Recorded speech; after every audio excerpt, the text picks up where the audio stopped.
ঝিরিঝিরি জল পড়ছে, মনে হচ্ছে ওই সাইডে গিয়ে আমি দাঁড়িয়ে থাকি আর পুরো শাওয়ারের মতো জলটা আমার শরীরে পড়বে। কিন্তু সেটা তো একদমই হবে না, কারণ আমি এসছি হচ্ছে গাজল সরকারপাড়া বরফ মিলে। এখানে যদি আমি ওখানে গিয়ে যদি দাঁড়িয়ে থাকি, আমাকে তো পুরো মেরে তক্তা বানিয়ে দেবে, তাই না?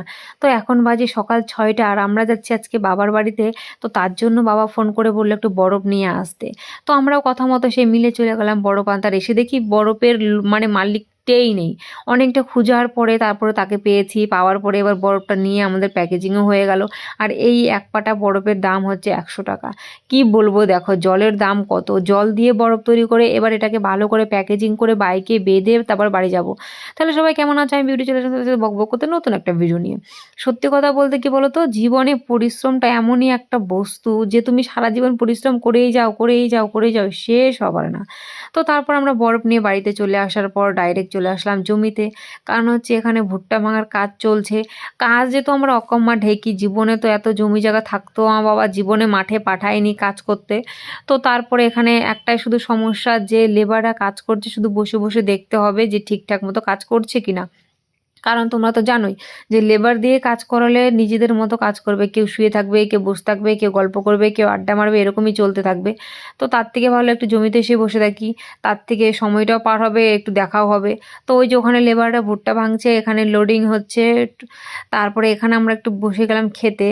তো এখানে ফার্স্টে খেয়ে নিচ্ছি পুঁই শাক ভাজা, যেটা খুবই, আর জানি না কেন আমার জমিতে এসে ভাত খেতে খুবই ভালো লাগে। ছোট থেকে কাজ করতাম বা না করতাম, যখন মা বাবার জন্য ভাত নিয়ে যেত আমিও সাথে সাথে চলে আসতাম, এসে জমিতে বসে ভাত খেতাম, আমার কাছে খুবই ভালো লাগে।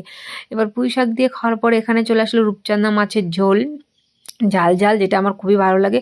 আর যে কোনো সবজি যদি একটু ঝাল হয় আমার খুবই ভালো লাগে, আর ঝাল ছাড়া কোনো সবজি আমি খেতে পারি না, জানি না কেন। খুবই মানে ঝাল থাকলেই আমার একমাত্র টেস্ট লাগে। তো তারপরে এবার আমি ভালো করে খেয়ে নিচ্ছি।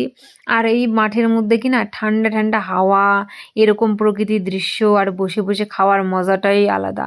মানে এখানে মনে হচ্ছে বাড়ির দিকে মাঠে মনে হচ্ছে এক মুঠ বেশি ভাত খায়। তো এবার খাওয়া দাওয়ার পরে আমাদেরও ভুট্টা ভাঙা কমপ্লিট।